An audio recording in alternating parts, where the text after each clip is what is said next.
بسم اللہ الرحمن الرحیم یا ایہا الذین آمنوا کتب علیکم الصیام کما کتب علی الذین من قبلکم لعلکم تتقون۔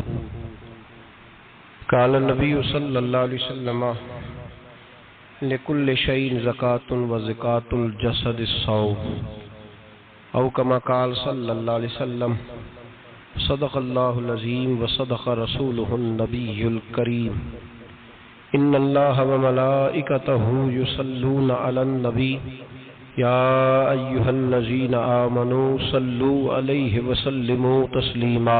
اللہم صل علی سیدنا ومولانا محمد معدن الجود والکرم وآلہ وصحبہ وبارک وسلم۔ حمد و صلاۃ کے بعد قرآن مجید سورہ بقرہ، اللہ تبارک و تعالی نے ارشاد فرمایا یا ایھا الذین آمنوا کتب علیکم الصیام، اے ایمان والو تم پر روزے فرض کیے گئے، کما کتب علی الذین من قبلکم، اسی طرح جس طرح تم سے پہلے لوگوں پر فرض کیے گئے تھے، لعلکم تتقون، تاکہ تم پرہیزگار ہو جاؤ، متقی ہو جاؤ، اللہ سے ڈرنے والے بن جاؤ، گناہوں سے بچنے والے بن جاؤ، اپنی زندگی کو رب رسول کے احکامات کی روشنی میں گزارنے والے بن جاؤ۔ روزہ ایک پریکٹس ہے، ایک مجاہدہ ہے، ایک جد و جہد ہے۔ جد و جہد کس چیز کی؟ اللہ کی رضا کے مطابق اپنے آپ کو ڈھالنے کی جد و جہد۔ صوم کا لغوی معنی ہوتا ہے رک جانا۔ حلال رزق سامنے پڑا ہے، حلال مشروب سامنے پڑا ہے، حلال رشتہ بیوی کا موجود ہے، لیکن ان سب چیزوں سے حالت روزہ میں رکنا، اللہ کی رضا کے لیے رکنا، اس کا نام روزہ ہے۔ صوم کا معنی رکنے کے ہیں، پرہیز کرنے کے ہیں، بچنے کے ہیں۔ ہر چیز موجود ہے لیکن اللہ کا حکم نہیں ہے تو لہٰذا کھا نہیں سکتے۔ تو رب فرماتے جب جائز چیز ہے تو میری مرضی کے بغیر میرے حکم کے نہیں کھا سکتا، تو نے رکنا ہے تو حرام کیسے کھا لیتا ہے؟ جب جائز چیز کے لیے تجھے حکم ہے، میں کہوں تو کھائے گا، میں کہوں تو نہیں کھائے گا، میں نے حکم دے دیا جائز ہے، روٹی ہے، کھانا ہے، گوشت ہے، تیری فریج میں پڑا سارا کچھ، تو با اختیار ہے، منہ میں دانت بھی ہیں، ہضم کرنے کو ہاضمہ بھی ہے، بھوک کی شدت بھی ہے، پر میری اجازت کے بغیر تو کھا سکتا؟ روزہ رکھ لیا، اب تجھے حکم نہیں کہ تو کھائے۔ جب جائز چیز میری مرضی کے بغیر نہیں کھا سکتا تو ناجائز کیسے کھائے گا؟ میرے نبی پاک علیہ الصلوۃ والسلام نے اپنے خوبصورت الفاظ کے اندر اس مفہوم کو بیان فرمایا۔ محبوب پاک صلی اللہ علیہ وسلم فرماتے جس نے جھوٹ نہیں چھوڑا، غیبت نہیں چھوڑی، برائی نہیں چھوڑی، اللہ کو اس کے بھوکے پیاسے رہنے کی کوئی ضرورت نہیں۔ وہ کاہے کا رکا ہے؟ جب کوئی کام تو اس نے اللہ کی رضا والا کیا نہیں۔ روزہ رکھ کے دغا کر رہا ہے، روزہ رکھ کے جھوٹ بول رہا ہے، روزہ رکھ کے کم ماپ رہا ہے، تول رہا ہے، دھوکہ دے رہا ہے، رشوت لے رہا ہے، فراڈ کر رہا ہے، حرام کا مال اکٹھا کر کے کہتا ہے اس میں سے چلو 10 دیگیں بھی پکا دیں گے۔ وہ بھائی جو کام اللہ نے تجھے کرنے کو حکم دیا تھا، جب تو وہ بجا ہی نہیں لا رہا، مقصد روزہ ہی تو حاصل لعلکم تتقون۔ روزے کا مقصد یہ ہے کہ تو پرہیزگار ہو جائے۔ میرے نبی پاک علیہ الصلوۃ والسلام کی بارگاہ عالی مرتبت میں 2 عورتیں آئیں، یہ چیزیں کھا لو، کہنے لگی محبوبہ ہم نے روزہ رکھا ہوا ہے۔ فرمایا نہیں تمہارا تو روزہ نہیں ہے، حضور رکھا ہوا ہے روزہ، سحری سے لے کر اب تک کچھ نہیں کھایا، شام تک بھی نہیں کھائیں گی۔ محبوب نے فرمایا ذرا کہہ تو کرو، الٹی تو کرو۔ کہہ کی تو ان کے حلق سے خون بھی نکلا اور گوشت کے لوتھڑے بھی نکلے، پھوٹیاں بھی نکلی۔ نبی پاک نے فرمایا وہاں بیٹھ کے تم نے اپنے جاننے والوں کی غیبت نہیں کی، چغلی نہیں کھائی؟ خاموش ہو گئیں، گردنیں جھک گئیں۔ نبی پاک نے فرمایا تم نے قرآن نہیں پڑھا کہ جو اپنے بھائی کی غیبت کرتا ہے وہ مردہ بھائی کا گوشت کھاتا ہے؟ تو گوشت کھا کے بھی تمہارا روزہ رہ گیا ہے۔ کس طرح کا روزہ ہے کہ صاحب روزہ رکھ کے نہ رکھنے والوں پہ تنقید کر رہے ہیں۔ تراویحاں پڑھ کے نکلے ہیں تو کہتے ہیں میں اکیلا ہی نیک ہوں، باقی تو محلے میں کوئی پڑھتا ہی نہیں۔ یہ کیسا تیرا روزہ ہے کہ تو روزہ رکھ کے تو اس کے مقصد کو نہیں سمجھا؟ لعلکم تتقون، روزہ دار تو وہ ہے کہ روزہ رکھا ہوا ہے، کھانے بھی سے رکا ہے، پینے سے بھی رکا ہے، عمل زوجیہ سے بھی رکا ہے، پھر وہ جھوٹ سے بھی رکے، غیبت سے بھی رکے، بدنگاہی سے بھی رکے، حرام خواری سے بھی رکے ساری چیزوں سے۔ یہ بتلائیے کہ روزے کی حالت میں اپنی بیوی کے پاس جانا منع ہے تو غیر محرم کو دیکھنا جائز ہے؟ ہمارے ٹی وی پہ میں نے پہلے بھی کہا تھا کہ ہم ٹھیکیدار اور ذمہ دار نہیں ہیں مذہب کے۔ یہاں ہمارے آنے سے پہلے بھی کوئی بیٹھا تھا، ہم مریں گے تو یہاں ہم سے بڑے بڑے نیک لوگ بیٹھیں گے، کوئی بندہ ذمہ دار نہیں ہے۔ بڑے بڑے کج کلا، صاحب جبہ و دستار، بڑے بڑے صاحب بصیرت، آئمہ، فقہاء، علماء، زعماء، نقبا، صوفیاء، اولیاء، غوث، کتب، ابدال، اوتاد، کتب الاقطاب، جانے کون کون آئے، علماء آئے، مفسرین آئے، محدثین آئے، گزر گئے۔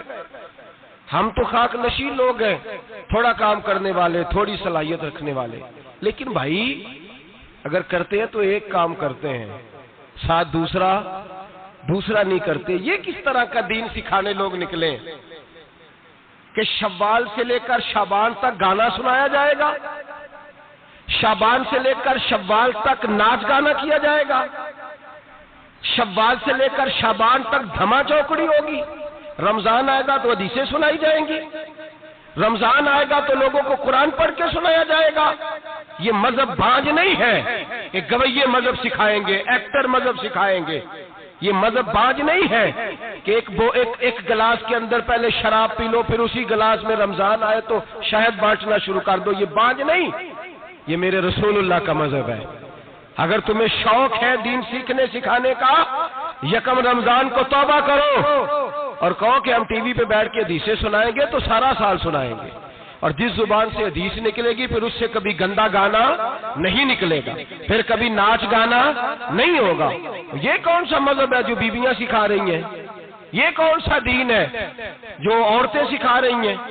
میرے رسول پاک صلی اللہ تعالی علیہ وآلہ وسلم کا وہ مذہب ہے کہ میرے اعلیٰ حضرت فاضل بریلوی رحمت اللہ علیہ نے فرمایا، مرد کے لیے جائز نہیں کہ وہ عورت کی زبان سے میلاد بھی سنے، نعت بھی سنے۔ مرد کے لیے جائز نہیں، مرد کو مرد سکھائے گا، عورت سکھائے گی تو عورتوں کو سکھائے گی۔ بے شک آپ سویرے فتویٰ دیجئے کہ چھوٹی سی مسجد میں بیٹھ کے، چھوٹے سے کونے میں بیٹھ کے چھوٹا سا مولوی، اور وہاں تو اتنے بڑے مفتی ٹی وی پہ بیٹھے ہوئے، وہ غلط ہے تو صحیح ہے کیسے ہو گئے؟ سنو، میرے نبی پاک علیہ الصلوۃ والسلام کے مذہب کا حسن یہ ہے کہ اسلام کہتا ہے ایک نظر بی بی کو دیکھا کسی نے غلطی سے تو معافی ہو جائے گی، دوسری نظر شہوت سے دیکھا تو حرام ہے اس کے لیے، وہ پاکستان کا مولوی ہو یا سعودی عرب کا شاہ ہو، کسی کے لیے عورتوں کے بیچ پھرنا اٹھنا بیٹھنا جائز ہے۔ میرے نبی پاک صلی اللہ تعالی علیہ وسلم نے فرمایا میں عورتوں سے مصافحہ کرنے نہیں آیا، اور میرے نبی پاک صلی اللہ علیہ وسلم نے فرمایا، حضور فرماتے لیکن نا کتا بالکل ناپاک نہیں ہوتا، کتے کا تھوک ناپاک ہوتا ہے، یا کتا گیلا ہو جائے تو ناپاک ہوتا ہے، لیکن خنزیر سارا ناپاک ہوتا ہے، کل ناپاک ہے خنزیر۔ نبی پاک نے فرمایا خنزیر بھی ہو اور گند میں لتھڑا ہوا بھی ہو، پیشاب میں لتھڑا ہوا ہو، گوبر میں لتھڑا ہوا ہو، پخانے اور فضلے میں لتھڑا ہوا خنزیر ہو، اس کا جسم تیرے ساتھ ٹکرا جائے تو اتنا برا نہیں جتنا غیر محرم عورت کا وجود تیرے ساتھ ٹکرا جائے تو برا ہے۔ اس حد تک میرے نبی پاک صلی اللہ اور گنبد کے معاملے میں فتویٰ دینے والے، یا رسول اللہ کہنے پر کفر کا فتویٰ دینے والے اور بڑی بڑی باتیں کرنے والے خاموش کیوں ہو گئے؟ یا ایھا الذین آمنوا لا تتخذوا اليہود والنصارى اولیاء، رب فرماتا ہے یہودیوں اور عیسائیوں کو دوست نہ بناؤ، یہ تمہارے دوست ہو سکتے، یہ تمہارے سجن ہو سکتے؟ جب عرش کا مالک کہہ رہا ہے سجن نہیں ہو سکتے تو دوستی کی بات کیسے بڑھا رہا ہے؟ یا رسول اللہ ہمارے سجن کون ہو سکتے ہیں؟ فرمایا تمہارا دوست وہ ہو سکتا ہے جو محمد عربی کا غلامی کرنے والا ہو، جو رسول اللہ کی نوکری کرنا ہو دوست ہوگا، دوسرا دوست ہو سکتا؟ کوئی ایکٹر مذہب نہیں سکھائے گا، کوئی گویہ مذہب نہیں سکھائے گا۔ حضرت جناب سیدنا جنید بغدادی، بغداد کے پیر سے کسی نے پوچھا تھا آج سے 1100-1200 سال پہلے، وہ تو زمانہ ویسے نیکی اور پرہیزگاری کا تھا، کہا بابا جی مرد اور عورت نیک ہو، بغیر پردے کے، بغیر حجاب کے، بغیر دیوار کے بیٹھ کر ایک دوسرے کو دین سکھا سکتے ہیں؟ حضرت صاحب بتائیے، مرد اور عورت نیک ہو تو بغیر پردے اور حجاب کے ایک دوسرے کو دین سکھا سکتے ہیں؟ تو حضرت جنید بغدادی فرمانے لگے سکھانے والا حسن بصری ہو اور سیکھنے والی رابعہ بصری ہو تو پھر بھی بغیر پردے کے بیٹھنے کی اجازت نہیں۔ تو مفتی صاحب کو اجازت کس نے دی؟ مولانا صاحب کو اجازت کس نے دی؟ بڑا وہ نہیں ہوتا جو ٹی وی پہ زیادہ آتا ہے، بڑا وہ ہوتا ہے جو رسول اللہ کے دین پہ عمل زیادہ کرتا ہے۔ حضرت عبداللہ ابن مسعود رضی اللہ تعالیٰ عنہ فرماتے ہیں زیادہ باتیں کرنے والا عالم نہیں ہوتا۔ حضور پھر عالم کون ہوتا ہے؟ فرمایا پڑھو قرآن، انما یخشی اللہ من عبادہ العلماء۔ فرمایا بڑا عالم وہ ہوتا ہے جو اللہ سے زیادہ ڈرتا ہے، اس لیے کہ رب فرماتا ہے میرے بندوں میں سے جو عالم وہ ہیں جو اللہ سے زیادہ ڈرتے ہیں، خوف رکھتے ہیں۔ تو میرے بھائی رمضان المبارک میں بچنا ہے، پرہیز کا وقت ہے، تو کوئی شخص بھی کوئی شو نہ دیکھے، میری منت ہے آپ حضرات، کوئی شو نہ دیکھے۔ عورت کا تو پردہ ہے تو ہمیں تو تماشے پہ لگا دیا گیا، عجیب قسم کے ایکٹر آ گئے اور وہ مذہب سکھا رہے ہیں۔ میری اپیل ہے آپ سے کہ سحری افطاری کے وقت ٹیلی ویژن بند رکھیں، کیا چیز کھول کے رکھیں؟ یا قرآن کھول کے رکھیں یا رسول اللہ کا فرمان کھول کے رکھیں، اللہ رسول کی طرف توجہ رکھیں، وہ سیکھنے سکھانے کا وقت ہے۔ چھوڑے گویوں سے دین سیکھا جائے گا، ہمیں کوئی شکوہ نہیں، یہ پکی توبہ کریں، سویرے آئیں آ کے دین سکھائیں۔ اور میں ان سے بھی اپیل کروں گا کہ آؤ دین سکھاؤ۔ حضرت فضیل بن عیاض فرماتے ہیں میں ڈاکو تھا، کبھی کبھی چھپ چھپا کے جمعہ پڑھا کرتا تھا، پھر میں نے توبہ کی تو سچی توبہ کی، پھر میں نے توبہ کی تو رب کو راضی کرنے والی توبہ کی، پھر میں نے توبہ کی تو چھوڑی ہر شے، غریبوں کا لوٹا ہوا مال واپس کیا، جس کے پیسے نہ دے سکا اس کے گھر میں جا کے اس کی بھینسوں کو چارہ ڈالا، اس کے اونٹوں کی خدمت کی، میں نے قرضے چکائے۔ فرمایا میں سچی توبہ کر کے مسجد آیا، جس خطیب کے پیچھے میں جمعہ پڑھا کرتا تھا وہ میرے ہاتھ پہ بیٹھ کر کے مرید ہو گیا۔ اللہ تبارک و تعالیٰ نے اپنے بندوں کے دل میری طرف پھیر دیے، پھر تمہیں اس میں انعام دینے کی ضرورت نہیں پڑے گی، پھر تم کٹیا نشین بن کے بھی دین پھیلاؤ گے تو اللہ اس میں تاثیر پیدا فرما دے گا۔ تو روزے کا معنی رکنا ہے، روزے کا معنی بولیے، روزے کا معنی رکنا، کس سے؟ جھوٹ سے، غیبت سے، بدی سے، بدنگاہی، کھانے پینے۔ روزہ کس پہ فرض ہے؟ امیروں پہ کہ غریبوں پہ؟ جی کہنے نے میں تو کام ہی میرا تو کام ہی محنت مزدوری والا، میں کیسے روزہ رکھوں؟ میں تو دیہڑی لگاتا ہوں تو روزہ کیسے رکھوں؟ میں نے نہیں کسی حدیث میں پڑھا کہ روزہ وہ رکھے جو دفتر میں بیٹھتا ہے، صحابہ کے زمانے میں تو دفتر ہوتے ہی نہیں تھے، کسی جگہ نہیں لکھا ہوا روزہ وہ رکھے گا جو اے سی میں بیٹھتا ہے، تب تو اے سی تھے ہی نہیں۔ حضرت ابوبکر صدیق رضی اللہ تعالیٰ عنہ سے لے کر جناب بلال تک سارے اپنے ہاتھ سے کام کرتے، سارے اپنے ہاتھ سے کام کرتے، سارے۔ حضرت عمر فاروق رضی اللہ تعالیٰ عنہ خلیفہ وقت ہونے کے باوجود مال غنیمت کے اونٹ چرنے جاتے تھے تو چراگاہ میں چھوڑنے میں جاتے تھے، لینے بھی آتے تھے واپس، سارے لوگ اپنے ہاتھوں سے مشقت والے کام کرتے۔ حضرت بلال مزدوری کرتے، سلمان فارسی مزدوری کرتے، مقداد مزدوری کرتے، صحابہ مزدوریاں کرتے، روزے رکھتے، اور رمضان کے جانے کا وقت ہوتا تو در رسول پہ کھڑے ہو کے عرض کرتے محبوبہ دل نہیں بھرا، دل کرتا ہے کبھی رب سارا سال ہی روزے عطا کرے، سارا سال رمضان دے تو ہم سارا سال روزے رکھنے کو تیار ہیں۔ جذبہ تھا، طاقت تھی، ہمت تھی۔ آج نوجوان لڑکا ہے کہتا ہے مجھ سے بھوک برداشت نہیں ہوتی۔ میرے بھائی رب بیماری لا دینا، اللہ سے دعا مانگے اللہ شفائے عطا فرمائے، اور دعا کرے اللہ آزمائش سے محفوظ فرمائے۔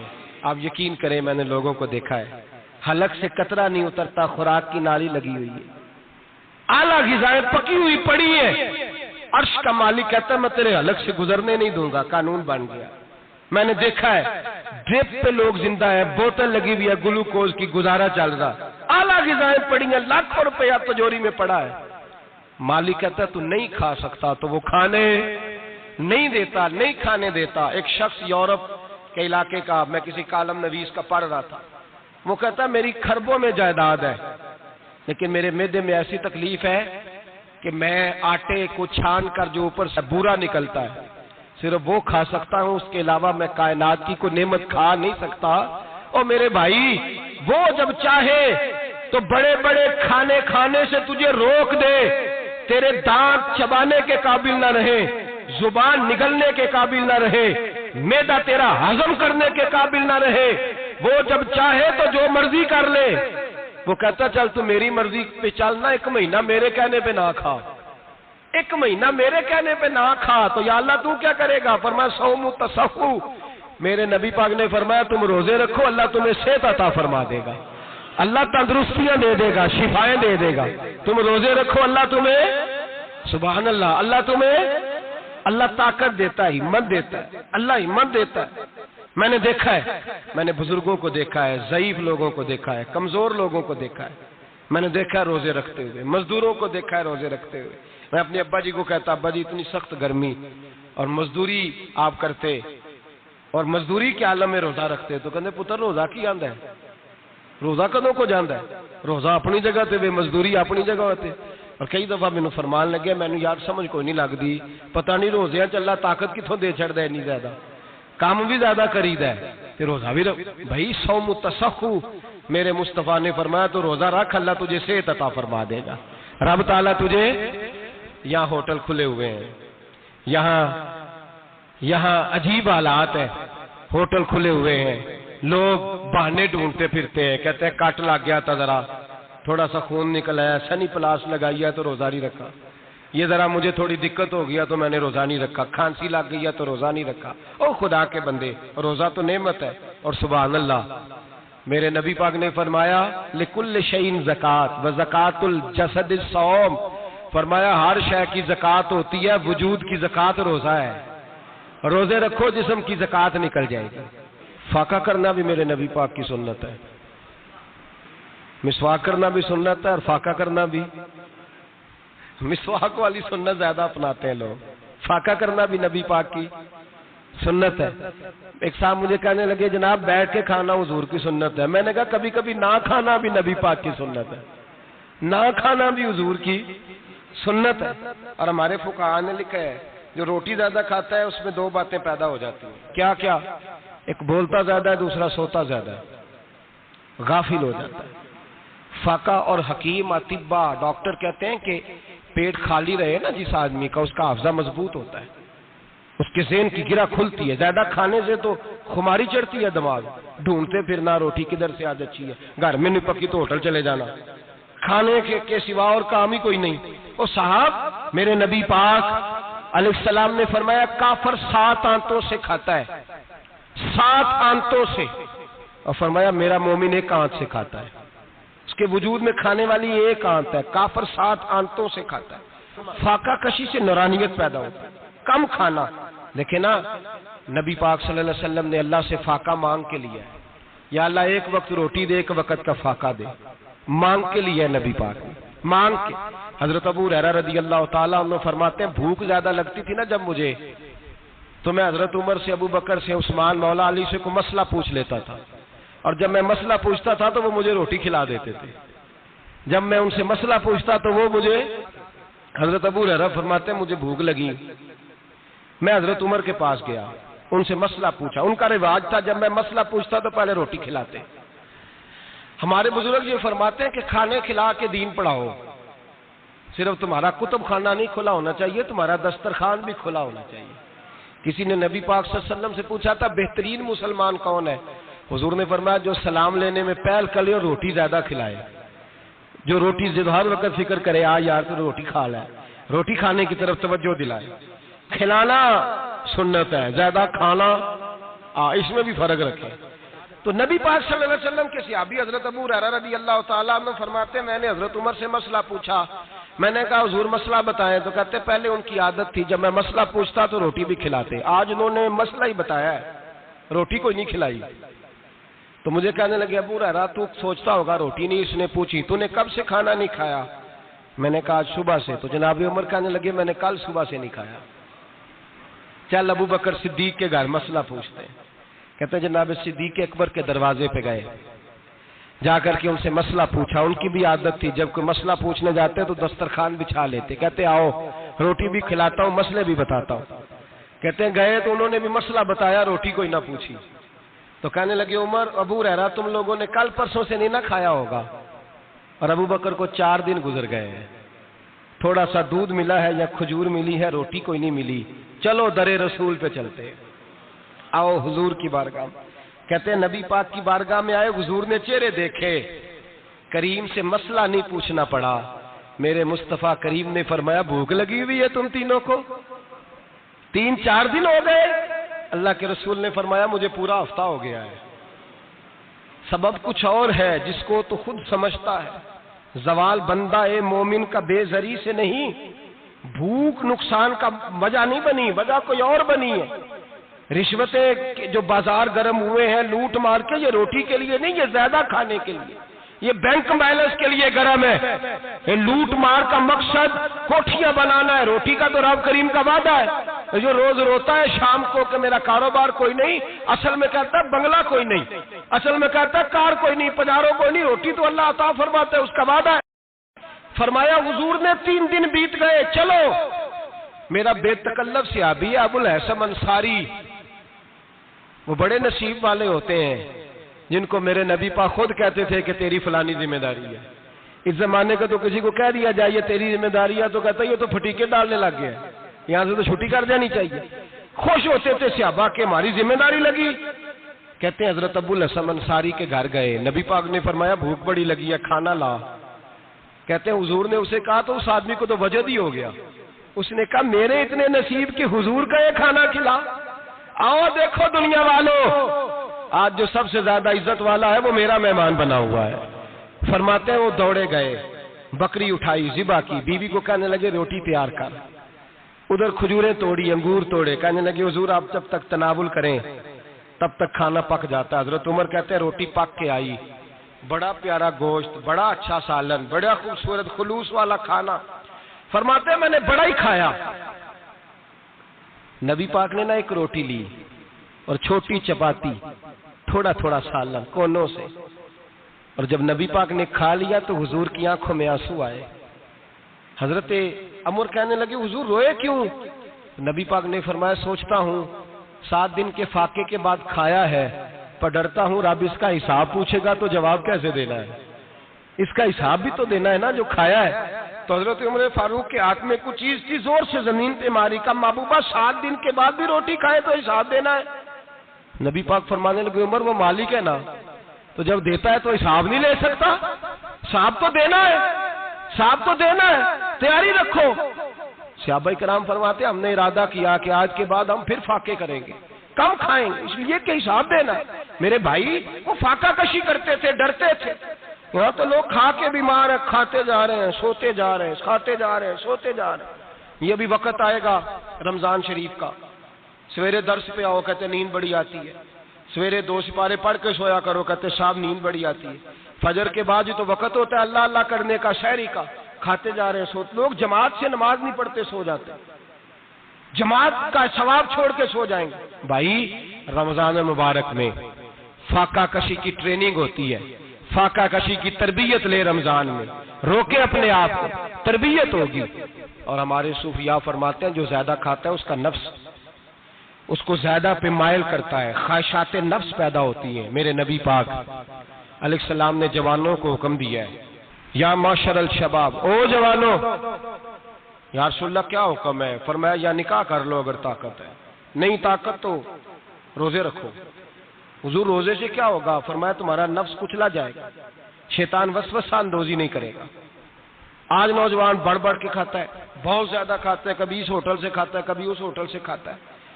اتنا زیادہ کھائیں گے تو نفسانی قوتیں اچھل کر کے آئیں گی، مشکل ہو جائے گا۔ شادیاں دیر سے ہوتی ہیں، ماں باپ آنکھیں بند کر کے بیٹھے ہوئے ہیں۔ اگر ماں باپ کی ذمہ داری ہو اور ماں باپ نکاح نہ کرے تو نبی پاک نے فرمایا بچے گناہ کریں گے تو جتنا گناہ بچے کو اتنا باپ کو بھی ہوگا۔ تو ماں باپ چپ ہیں، دوسرا شادی مشکل بڑی ہے، مہنگی بڑی، اور تیسرا نہیں کر رہے، کچھ لوگ تو روزے بھی نہیں رکھ رہے۔ تو رمضان ان کے لیے بھی وقت ہے، نفسانی قوتیں کچلی جائیں گی، کھانا جتنا کم کھایا جائے گا اتنا وجود کے اندر نفسانی خواہشات کم پیدا ہوں گی۔ تو رمضان تو پریکٹس ہے مجاہدے کی، دین کی۔ اور دوسرا میرے حبیب پاک صلی اللہ علیہ وسلم نے فرمایا ہے، حضور فرماتے ہیں کہ رمضان اور قرآن کا آپس میں رشتہ ہے۔ قرآن پاک کتنا پڑھنا چاہیے روزانہ؟ زیادہ سے اللہ جزا دے، امید ہے آپ زیادہ سے زیادہ ہی پڑھتے ہوں گے۔ بھائی سنیں، حدیث مبارکہ میں نبی پاک نے فرمایا رمضان اور قرآن دونوں مل کے نا، بڑی پیاری حدیث ہے، فرمایا دونوں مل کے اللہ کی بارگاہ میں میری امت کی سفارش کریں گے، رمضان اور اللہ اکبر۔ کس طرح؟ نبی پاک فرماتے ہیں رمضان کہے گا اے اللہ دن کے وقت میں نے اسے تیری رضا کے لیے کھانے پینے سے باز رکھا، اور قرآن کہے گا یا اللہ رات کو تیری رضا کے لیے کھڑا ہو کے یہ قرآن سنتا تھا۔ رمضان اور قرآن دونوں سفارش کریں گے۔ ہم نا بڑا کچھ پڑھتے ہیں، سنتے ہیں، سیکھتے ہیں، اب یقین کریں یہ کھاتے بھائی کا بھائی سے اختلاف ہو جائے نا تو وہ 30 سال پرانے کھاتے کھول کے لے آتا ہے، ساری رات ڈھونڈتا ہے کہ میرے پیسے کہاں سے نکلتے ہیں، پڑھ لیتا ہے۔ قرآن پاک کی باری آتی ہے تو نہیں پڑھتے قرآن پاک۔ ابا جی کا ختم ہوتا ہے تو مانگتے پھرتے ہیں، کہتے ہیں 2 قرآن پاک 10 قرآن پاک۔ یہ باتیں بتانی نہیں چاہیے، کرنی نہیں چاہیے، لیکن چونکہ تربیت کے لیے بیٹھا ہوں تو کر دیتا ہوں۔ میرے شاگردوں سے پوچھیں، یہاں مدرسہ ہے الحمدللہ، درجنوں طلباء ہیں، اساتذہ ہیں، میرے پیر بھائی ہیں، اور میرا یہ دعویٰ ہے کہ شاید کوئی کسی سے اتنا پیار کرتا ہو جتنے میرے شاگرد اور مرید مجھ سے کرتے ہیں، لیکن میں نے کبھی کسی سے نہیں کہا کہ ذرا سورۃ فاتحہ پڑھ کے دینا، میں نے اپنے ابا جی کو ثواب دینا ہے۔ پوچھ لیں کسی سے نہیں کبھی کہا، کبھی نہیں میں نے کہا کہ ذرا مجھے تھوڑا سا قرآن پڑھ دیں۔ میں اس کو ناجائز نہیں کہتا، پڑھوانا چاہیے، لیکن میں اپنے والدین کے لیے کبھی سوال نہیں کرتا کہ مجھے ذرا پڑھ کے دو، میں نے بخشنا ہے، اس لیے کہ میں نے ذاتی طور پہ روٹین بنائی ہے۔ میں سمجھتا ہوں کہ کائنات کے اندر میرے اوپر جن لوگوں نے احسان کیے ان میں سب سے زیادہ حصہ میرے ماں باپ کا ہے۔ میں سمجھتا ہوں اس بات، کتنا نالائق ہوں میں کہ میں 1 مہینے میں ایک قرآن پاک بھی پڑھ کے ان کی روح کو احسال نہیں کر سکتا۔ میرا یہ طریقہ ہے ذاتی، میں قدغن نہیں لگاتا، میرا ذاتی طریقہ یہ، الحمد سے شروع کرو اور 2 سورتیں چھوڑ کے قرآن پاک ختم کر دو آخری، اور پھر فلق اور ناس صورتیں ساتھ لے جاؤ۔ یہاں بیٹھ کے سال ثواب نہیں کرنا، ختم نہیں دلانا، ساتھ لے جاؤ، قبر پہ کھڑے ہو جاؤ اور فلق اور ناس صورتیں قبر پہ بیٹھ کے تلاوت کرو، اور جو قرآن مجید پڑھا ہے ان کی روح کو وہاں احسال کرو۔ او بھائی، اولاد جب ماں باپ کے لیے پڑھتی ہے تو اسے کہنا نہیں پڑتا اللہ بخش دے، اس لیے کہ اولاد کی نیکیاں خود بخود ماں باپ کے کھاتے میں جمع ہوتی ہیں، خود نیکیاں جمع ہوتی ہیں۔ میرے بھائی تو بچوں سے یہ تو مطالبہ کرتا ہے کہ بیٹا اس سال رمضان المبارک میں میرے لیے ستو ضرور بنانا، فلانی چٹنی ضرور تیار کرنا، یہ کیوں نہیں کہتا بیوی سے کہ ڈشیں کم بنانا؟ تو بھی بیٹھ کے قرآن پاک پڑھ، میں بھی قرآن پاک پڑھتا ہوں۔ ادھر آؤ بیٹا یہاں بیٹھ کے تلاوت کرو، میں بھی کرتا ہوں۔ بیٹی ادھر آؤ بیٹھ کے قرآن پاک پڑھو۔ کتنا وقت لگتا ہے؟ حافظ اور قاری اور علماء اگر پڑھے تو 20-25 منٹ لگتے ہیں قرآن پاک کا سپارہ پڑھنے، اور اٹک کے پڑھنے والا بھی پڑھے تو 1 گھنٹہ لگ جائے گا۔ اور میرے نبی پاک صلی اللہ علیہ وسلم نے فرمایا جو قرآن پڑھتے ہوئے اٹکتا ہے اللہ اسے ڈبل ثواب عطا فرماتا ہے۔ فرمایا جو زبانی پڑھے سنگل ثواب، جو دیکھ کے پڑھے اسے ڈبل ثواب۔ حضور کیوں؟ فرمایا اس لیے کہ میرا قرآن دیکھنے پہ بھی اللہ ثواب عطا فرماتا ہے، قرآن دیکھنے پہ بھی اللہ ثواب دیتا ہے، دیکھنے کا بھی ثواب۔ رمضان شریف میں قرآن پاک پڑھے، کھول کے پڑھے۔ اور میرے بھائی اگر تیرا بچہ پڑھے، اگر تیری بیٹی پڑھے، کائنات کا خوش نصیب باپ وہ ہے کہ بیٹا قرآن پڑھے، چاہے ناظرہ ہی پڑھے، جس کی بیٹی پڑھے۔ زندگی میں انہیں اس کام پہ لگا جاؤ، مرنے کے بعد بھی پڑھیں گے۔ امام جلال الدین سیوطی شافعی رحمت اللہ علیہ فرماتے حضرت عیسیٰ قبر کے پاس سے گزرے، قبر پہ عذاب ہو رہا تھا، اللہ کا غضب برس رہا تھا، جناب عیسیٰ استغفار پڑھتے ڈرتے گزر گئے۔ تھوڑی دیر کے بعد، چند گھنٹوں کے بعد گزرے تو اسی قبر پہ پھول کھلے ہوئے تھے، رحمت برس رہی تھی۔ حضرت عیسیٰ علیہ السلام عرض کرنے لگے مولا تو بے نیاز ہے، میری طاقت نہیں تیرے کاموں میں بولنے کی، پر ابھی تو یہاں عذاب ہو رہا تھا، ابھی رحمت برس رہی ہے۔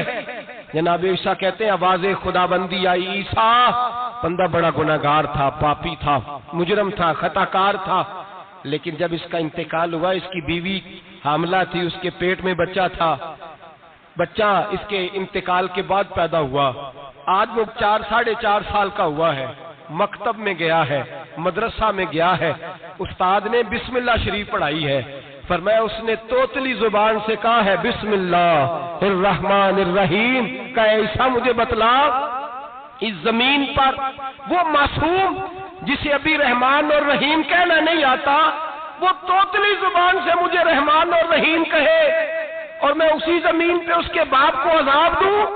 فرمایا اس نے ایک بار رحمان اور رحیم کہا ہے، میں نے اس کی باپ کی قبر کو نور سے معمور فرما دیا ہے، نور سے بھر دی ہے قبر، برکت سے بھر دی ہے۔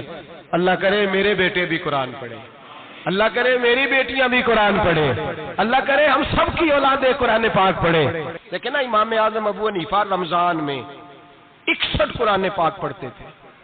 کتنے؟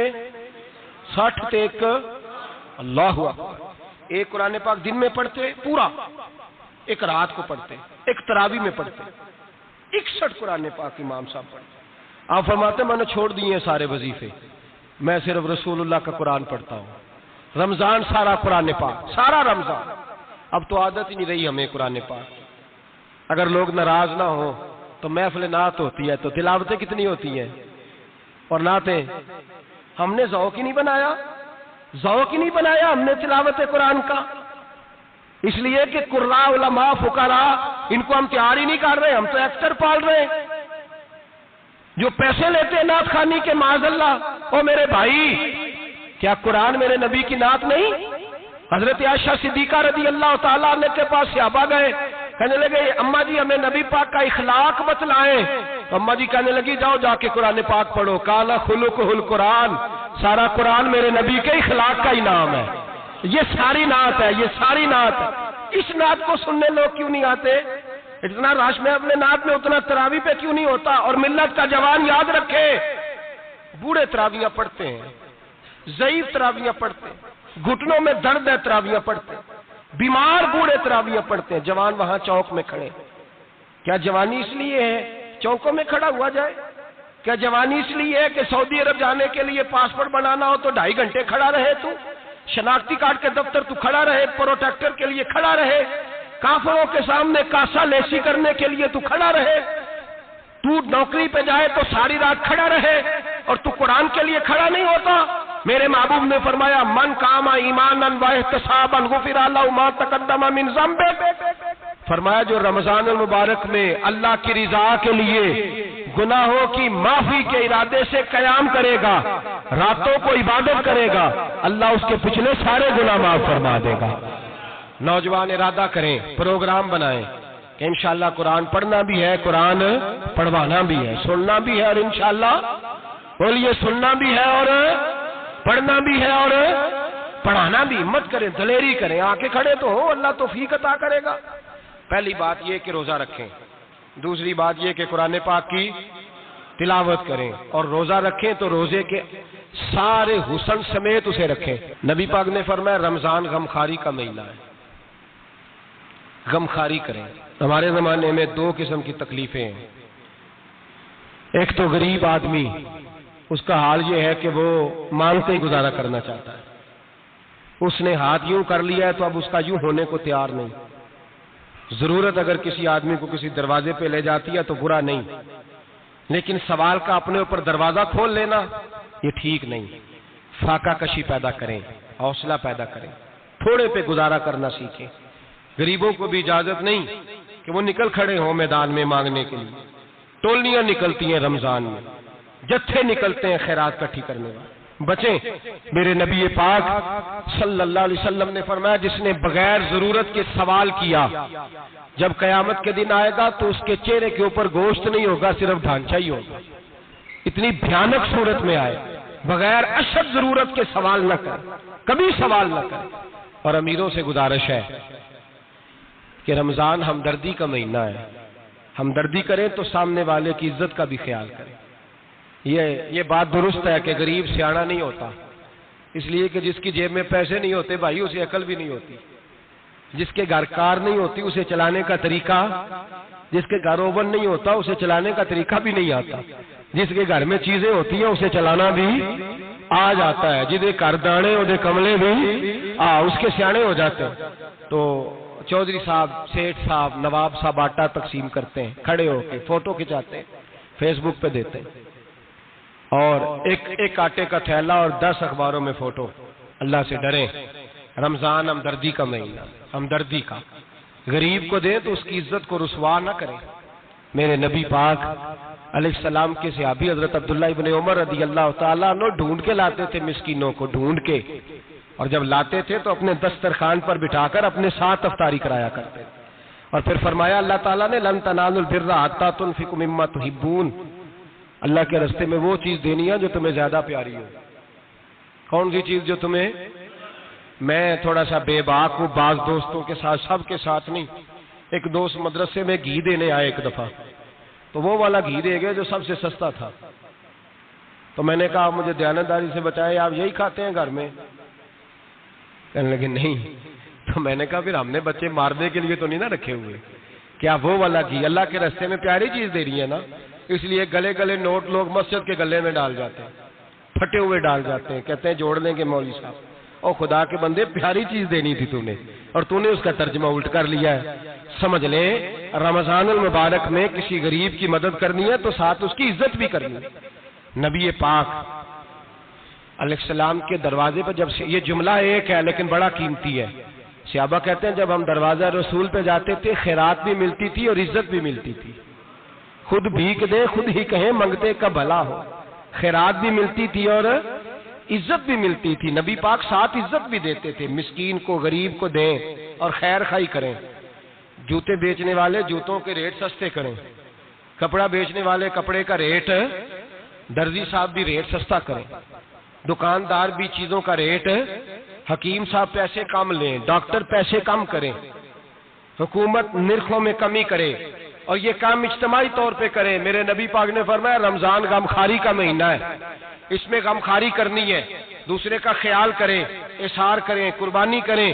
یہاں ہر چیز کا ریٹ بڑھ جاتا ہے رمضان شریف میں، ہر آدمی کہتا ہے میرا سیزن آ گیا ہے، توجہ بڑھائیں، خیال کریں، غمخواری کا مہینہ ہے۔ اور پھر آپ لوگوں سے یہ بھی گزارش ہے کہ رمضان المبارک کا جب مہینہ آئے تو جس آدمی کے ساتھ نیکی کرنی ہے وقت پہ کریں۔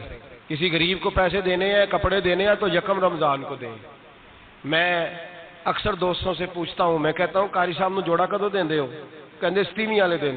میں کہ مینوں لگ گئی سمجھ، تہاڈی سازش ہے کہ جڑے سواں کے پا نہ لوے، ایویں مولوی چودھری صاحب دے نال دے کپڑے پا لے تے کتنے لکھیا ہے اینوں دینا ہے 27ویں؟ تسی دسو 27ویں والے دن کو درزی سی کے دیندا ہے، اونوں 3 گنا بھی پیسے دئیے تے کہندا جڑے باقی نے انہاں دے نہیں بٹن پہ لگ دے میرے کولوں، کتھوں جوڑا سی کے؟ تو کس دن دیتے ہو قاری صاحب کو؟ کیا مقصد ہے؟ پہننے کے لیے دے رہے ہو یا اس لیے دے رہے ہو کہ نہ پہن سکے؟ تو بھائی آپ جب کسی کو کچھ چیز دیں گے تو کب دیں گے؟ جب وہ استعمال کر سکے۔ غریب کو لوگ فطرانہ دینے جاتے ہیں عید سے ایک دن پہلے، تو کیا کرے گا اس کا؟ وہ نہ تو کپڑے خرید سکا نہ روٹی لا سکا، بلکہ میرے حضرت صاحب فرماتے ہیں رمضان سے پہلے دے دو، رمضان کی نیت کر کے رمضان سے 1-2 دن پہلے دے دو، اللہ رمضان جتنا ثواب ہی عطا فرمائے گا۔ رمضان سے پہلے دو جس کو کچھ ہے دن، قبل از وقت تیاری کرو۔ اور میرے قبلہ صاحب فرمایا کرتے اپنے کپڑے بعد میں، غریب کے بچوں کے کپڑے پہلے، اپنے گھر کی ضروریات بعد میں، غریبوں کی ضروریات، اس لیے کہ اللہ پاک نے ان کا رزق بھی ہمارے گھر بھیج دیا ہے، ہماری ڈیوٹی لگائی ہے کہ تم نے بانٹنا، بانٹنے والے بنو، اور یہ ذہن بنائے کہ پتہ نہیں کس کا حصہ تھا جو اللہ نے میرے گھر بھیجا، یہ ذہن بنا کے بانٹ، اور جس کو دینے جائیں ہاں آپ کو اجازت ہے تھوڑا بہت پتہ کرنے کی، لیکن تھوڑا بہت تفتیش کرنے کی اجازت، بال کی کھال اتارنے کی اجازت۔ میں نے دیکھا ہے لوگ غریبوں کا انٹرویو لیتے ہیں، تیرا تو فلانا کمانے والا نہیں، تیرا تو فلاں بچہ، او بھائی بہت سارے غریب ایسے ہیں، بڑے ہیں جو کمانے کی کوشش کرتے ہیں لیکن ان کا سبب نہیں بنتا۔ ہاں ہے ایسے لوگ جو سعودی عرب چلے گئے ہیں، کہتے ہیں تیرا تو فلاں باہر نہیں گیا ہے، لیکن سارے سعودی عرب جانے والے بھی مال کمانے کی طاقت نہیں رکھتے، کئی وہاں بھی بیٹھ کے بیچارے قرضوں میں الجھے ہوئے ہیں، وہاں والوں کے ظلم کا شکار ہے، بہت ساری آزمائشوں میں تو تفتیش کرتا ہے۔ میرے امام شافعی کا ایک جملہ اگر آپ کو یاد رہ گیا تو بات بن جائے گی، امام شافعی رحمت اللہ، بلکہ حضرت غوث اعظم جیلانی کے پاس وہ بات آپ کو زیادہ فائدہ دے گی۔ حضرت غوث اعظم جیلانی کو ان کا ایک مرید سمجھانے لگ گیا، کہنے لگا حضرت جی آپ سب کو دیتے رہتے ہیں، ہر بندہ مستحق نہیں ہوتا، ذرا ٹٹول کے دیا کریں۔ تو غوث اعظم جیلانی فرمانے لگے بھائی مجھے تو لگتا ہے تو بھی ان چیزوں کا مستحق نہیں تھا جو اللہ نے تجھے عطا کر دی ہے، پہلے تو بتا تو مستحق تھا، تجھے اپنی حیثیت اوقات کا پتہ ہے جو اللہ نے تجھے دے دی ہے؟ طاقت تھی، کوالٹی تھی تیرے اندر، وہ صلاحیت تھی، رب نے تو نہیں تیری تفتیش کی کہ تو قابل ہے کہ نہیں، تو اللہ کے بندوں کی تفتیش کرتا پڑتا ہے۔ امام شافعی فرمایا کرتے، امام شافعی فرماتے رب تجھے پرکھ کے نہیں دیتا، ٹٹول کے نہیں دیتا، رسوا کر کے نہیں دیتا، تو غریبوں کے ساتھ یہ سارا ظلم کیوں کرتا ہے؟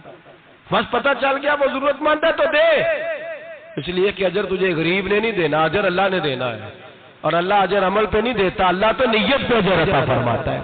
تو نیت دیکھ تیری کس طرح کی، تو میرے بھائی غریب کو دیں قبل از وقت دیں۔ رمضان مبارک میں چوتھا کام، بات آخری اور چوتھا کام سنیں، رمضان میں دین سیکھیں۔ شیطان قید ہوتا ہے زیادہ سے زیادہ، اور جب آدمیوں کا پیٹ خالی ہوتا ہے نا تو ذہن جو ہوتا ہے نا وہ بھی اس کا فریش ہوتا ہے، اس میں کوشش کریں دین سیکھنے کی۔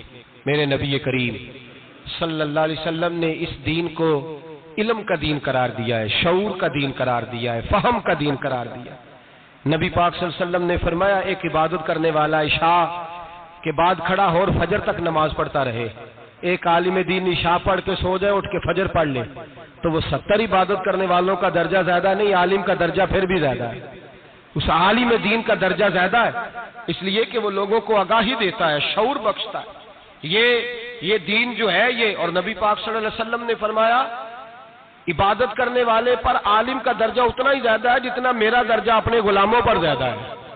عالم کو حضور نے اتنا بڑا مقام دیا، دین سیکھیں، شعور حاصل کریں، یہ فقاہت کا دین ہے، شعور حاصل کرنے کا دین ہے۔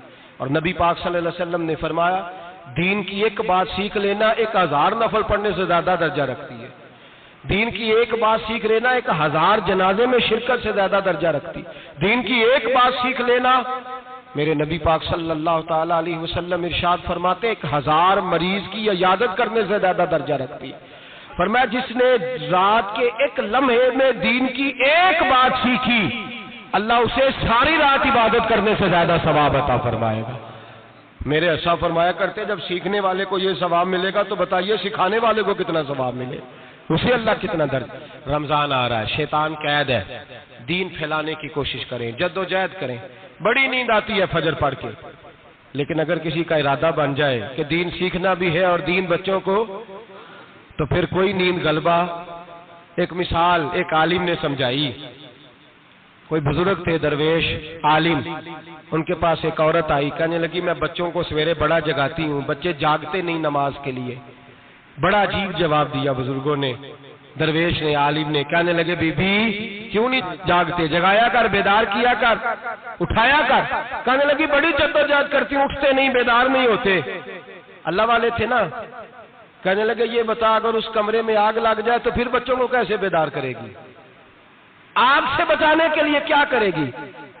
پھر تو بالوں سے پکڑ بھی گھسیٹنا پڑا تو گھسیٹ کے کمرے سے لاؤں گی، پھر تو چوٹیں لگتی ہیں تو لگ جائیں، پھر میں پرواہ نہیں کروں گی۔ آپ فرمانے لگے یوں سمجھ لے جہنم کی آگ جل رہی ہے، اگر تیرے بچے نے نماز نہ پڑھی تو آگ لگ جائے گی، اگر اس نے عبادت نہ کی تو اسے آگ، اب جیسے بھی تجھے اٹھانا پڑتا ہے اٹھا گھسیٹ کے باہر لا، لیکن اس کی نماز قضا۔ نیند بڑی آ رہی ہے سویرے، لیکن اگر دین نہ سیکھا تو مشکل ہو جائے۔ جیسے بھی اپنے آپ کو جگانا چاہیے، ہمت کرنی چاہیے، دلیری کرنی چاہیے۔ ہمیشہ مدحت خیر الانام میں گزرے، دعا ہے یہ عمر درود و سلام میں گزرے۔ آخر دعوانا